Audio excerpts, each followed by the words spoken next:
Bonjour, laissez-moi vous conter la petite histoire de Clara.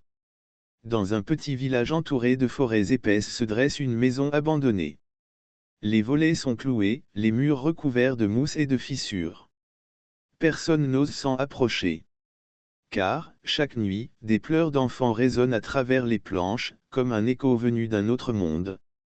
Clara, une adolescente courageuse, a toujours été fascinée par ce lieu. Les anciens lui ont dit d'oublier, que certaines portes ne doivent jamais être ouvertes. Mais son esprit curieux refuse de céder à la peur. Une nuit d'automne, sa lampe torche à la main, elle franchit le seuil de la maison. L'air est glacial, saturé de poussière et de silence. Chaque pas fait gémir le bois sous ses pieds. Les murs semblent respirer. Elle avance, son cœur tambourinant dans sa poitrine. Soudain, un murmure. Aide-moi, Clara se fige. La lumière de sa lampe tremble, puis éclaire une silhouette, une petite fille, robe usée, cheveux emmêlés, peau d'une pâleur spectrale. Ses yeux brillent de larmes. Il ne me laisse pas partir. Alors les murs se mettent à vibrer. Des ombres surgissent, des silhouettes immenses aux bras démesurés, aux doigts crochus. Elles encerclent l'enfant, sifflant comme des serpents. Clara sent son sang se glacer. La fillette recule et sa voix tremble, « Mon père, il m'a enfermé au grenier. Des jours, des semaines entières sans nourriture, sans lumière. J'ai crié, j'ai supplié. Mais il ne m'a jamais ouverte. C'était mon épreuve. Et j'en suis morte. » Les larmes de Clara coulent malgré elle. Cet enfant n'est pas un monstre, mais une âme brisée, prisonnière de la cruauté. Clara tend la main. Tu n'es plus seule. Je vais t'aider. Les ombres hurlent et bondissent sur elle. Le froid l'écrase, l'air s'éteint. Sa lampe s'éteint et elle croit suffoquer. Mais dans son désespoir, elle ferme les yeux et pense à la lumière, le rire de sa mère, la chaleur du soleil, la flamme d'un feu d'hiver. Une étincelle jaillit. Sa lampe éclate en un faisceau brûlant qui dévore les ombres. La fillette sourit pour la première fois. Son corps devient une douce lueur dorée. Merci. Je peux enfin rentrer chez moi. Et elle disparaît, laissant la maison soudain paisible, comme si elle respirait à nouveau. Clara ressort au matin, soulagée. Elle croit avoir tout accompli. Mais au fond de son cœur, une voix a chuchoté un dernier mot avant de s'éteindre, « Attention !» Les nuits suivantes, Clara rêve encore du grenier. Dans ses songes, derrière la petite fille, une silhouette plus grande apparaît. Deux yeux rouges luisent dans l'obscurité. Quelque chose de plus ancien l'observe. Un soir, incapable de résister, Clara retourne à la maison. Tout semble calme.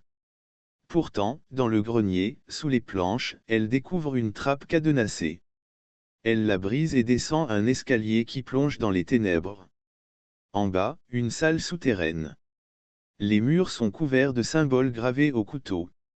Au centre, une chaise en fer attachée par des chaînes rouillées. Alors elle comprend. Le père n'était pas seulement cruel. Il servait quelque chose. Une force plus ancienne. Une voix résonne, profonde, saturée de haine, « Tu m'as libéré. » L'ombre prend forme. Un corps massif, cornu, fumant comme des braises. Ses yeux rouges brûlent dans le noir. L'enfant n'était qu'une offrande. Toi, tu seras le sacrifice suivant. Les murs tremblent, les chaînes noires s'animent, s'enroulant autour de Clara. Elle tombe à genoux, étouffant. Mais alors, une douce lumière apparaît, la fillette, revenue, lumineuse. Tu m'as libéré, maintenant, je vais t'aider.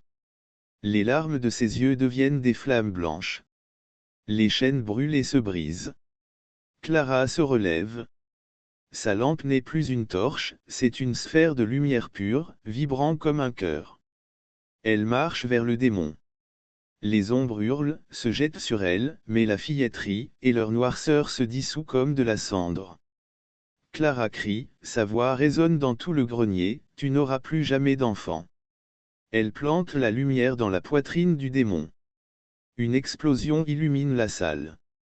Le monstre rugit, ses cornes éclatent, son corps se brise en cendres.